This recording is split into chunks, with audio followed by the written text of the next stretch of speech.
Just what is it? We received a lot of viewer pictures and video clips of the last few days asking about some strange lights seen in the sky over New Year's Eve. Well, the night team's Charles Gonzalez spoke with one person who saw a similar sight just a few days earlier and tries to see if it really was a close encounter. Our new friend Tony is talking about this, a photo he shot 10 days before the New Year's Eve sightings. He and 3 friends saw them after putting up Christmas lights. They were coming down, they were going south. They were going really slow, and then they shot up. They shot up into the sky. Plenty of other photos came into our newsroom this week of 4 or 5 orange lights in the sky, a mystery to many. We didn't know what to think, you know, we were like, wow. We weren't drinking that night or anything. I spoke with the San Antonio Astronomy Association, and they said there haven't been any strange events here over the last couple of weeks. But some of that video did make its way to a national UFO network. But they say it appears to be a lot less exciting than a visit from E.T. They believe this is what Tony and others were looking at, Chinese lanterns flying high above, an answer many of our Facebook friends agree with. Not a lot of viewers, including Tony. We've seen those, but I think at that height in the sky, they would turn off. Fire wouldn't stay on that high. So we were like, we didn't know what to think, and we were all confused, like, wow, did we just see that? It was like exciting, exciting, you know. That would be cool if there were UFOs. Charles Gonzalez, KSAT 12 News. My name is John Schwab, and I am the facilitator for the local San Antonio MUFON organization. And I was asked to help facilitate this group by Walter Andrus, the original founder of MUFON. And it's a great honor to be able to participate with this group. It's the longest running MUFON, continuously running MUFON group in the country, if not the world. It's been operational probably since 1969. The folks that have had an experience that they just don't understand or they can't come to grips with, and then there's the Never Ever group. And I'm part of the Never Ever group. And then there's like I said, there's the folks that are looking for answers. It's one of the reasons they come to us. We tend to be the resource of last resort for a lot of people. You know, the typical situation is they'll see something or they'll experience something, whether it's a little light up in the sky, a dramatic first-hand experience with something. I don't want to call it an entity, a ghost, or whatever the hell it is. They'll have some really weird or bizarre experience. You know, they can tell their wife or husband, and that doesn't quite work. Their kids, their boss, their employer, the police, their neighbor, their friends. None of those normal chains of support structure are going to provide any avenue of support or understanding. None of them. Nobody's going to understand, or quite frankly, nobody's going to listen.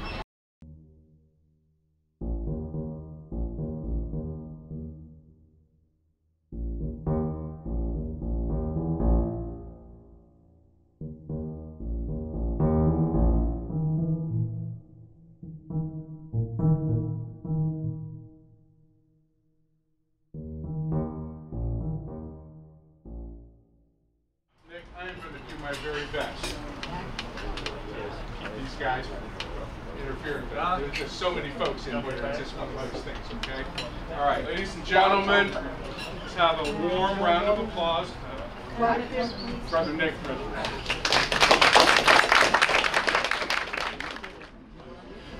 My name's Nick Redfern, originally from England, live just outside Dallas, Texas, and I work full-time as a writer. Probably about 60% of my work is in the field of paranormal stuff like UFOs, Bigfoot, Loch Ness Monster, psychic phenomena, sort of you name it. If it's a little bit weird, I write about it. The way I look at it, whether it's UFOs, whether it's Bigfoot, whatever it is, the fact is, because people are still writing about these things, clearly we don't have all the answers.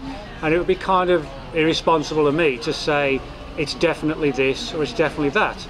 You know, I always tell people when it comes to UFOs, we always need to remember that the U in UFO still stands for unidentified. The idea it's an alien spaceship is a theory. and a belief system. It's not a proven fact, or I wouldn't be writing books, because we'd all know. The responsibility is to get across that to people, that something's going on, here's the data, here's what we found out, and that's where we're at. And if we're all honest with ourselves, that is where we're at. The problem is some people aren't honest with themselves, and they'll say they know 100% what's going on. They don't. You know, they've constructed a belief system. Nothing wrong with having a belief system if you just admit that's what it is. My name is Gil, and I'm a retired deputy sheriff from Orange County, California. I was in the Marine Corps in 1972. We just come back from Vietnam about a year before, and I was Sergeant of the Guard at El Toro Marine Base in charge of MAG 11, which is Marine Air Group 11, which we had armed aircraft with missiles and bombs and everything on there. And we had a secure sentry all over the place because it was to secure the airplanes. Well, one night, this happened during the winter of 1972, around 9 p.m., I got a radio call from one of my sentries, and he said he sees a UFO over his head. Well, that location where he was at was just about 75 yards just outside the door. So I dropped the microphone and ran to the door, which was about 15 feet away. And when I looked to where his location was, there was nothing there but him. So I went to him, and it was an armed position. So I relieved him of his weapon and checked him to see if he was maybe on drugs or something, because this was a very high security area. He was not on any kind of drugs or anything, and he described to me that it was a white cigar-shaped object coming in from the northeast, which is Tustin, California, heading towards our location in El Toro Marine Base. And he said the white cigar object hovered about 40 feet above his head and then just took off straight up. Well, they had me gather up all the evidence. They had me get the radar tapes from the tower, all the statements, and my logbooks, which we had a police-type logbook, which is a bound journal, a 24-hour log. And then I was to get all that evidence and report to a building and give it to a Mr. Smith of Naval Intelligence. And I knew the building was secure because that was part of my police security, was to check the buildings that were locked up, and I knew that was a deserted building that's always locked up. So at 7 a.m. when I went there, there was a civilian car parked out in front, and the door was unlocked. So I went in there, and there was a man sitting behind a desk with one chair in a suit. And I came and stood in front of him, and I asked him who he was. He says, "I'm Mr. Smith." And he said, pointed to all the stuff I had in my arms. I said, "Is that the stuff?" I said, "Yes, sir, it is." Put it on the table. And so I put it on the table and said, "You're dismissed." So I saluted, turned around, and walked out. And that's the last I ever saw of all the evidence and everything. 3 days later, I asked my commanding officer, when are we going to get our police logbook back? And his words to me was, start a new one. My name is Rene Rodriguez. I live here in San Antonio. I've had, actually had some multiple encounters with UFOs and paranormal things on my life. We're over here at the MUFON meeting. What got me involved here at the MUFON meeting was one of the many insights I've had was, what really tripped me out was, it was in March of 2008. I was at home. I live off 1604 in O'Connor at the time, and it was in March, and I was going to the store. I was going to the grocery store, and I got to my truck, and I just happened to look up, and over at my neighbor's house, I thought it was a kite coming towards me. And I'm like, hey, it's pretty cool. I'm watching this kite. You know, it's gonna end up in the house. It's gonna fall. I'm just gonna sit there and watch it.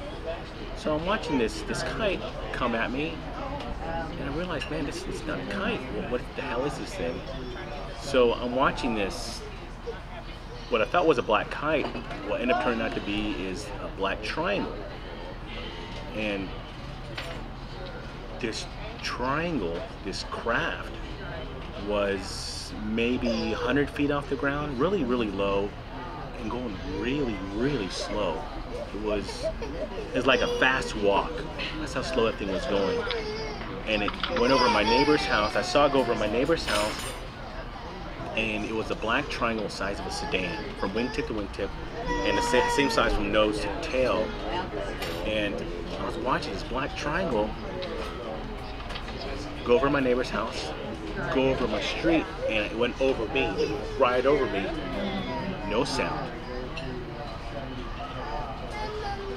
And the bizarre thing, other than the bizarre thing, other than being just slow and no sound, is the bottom of the craft was actually changing colors. It was going from gold to black, gold to black, gold to black, and I was just, what the hell is this? When people say, like, you've seen a UFO, I've seen a UFO, like, man, this guy's on drugs, or he's crazy. I totally understand it, because when I interview people and they tell me some bizarre stories, I'm like, man, this guy's crazy. I'm like, wait a minute, I can't be that way. I can't be that person. But I understand how it sounds. I definitely get it, because when most people see UFOs, they don't go out and tell anybody about it, because it sounds really bizarre, because that's not the norm. But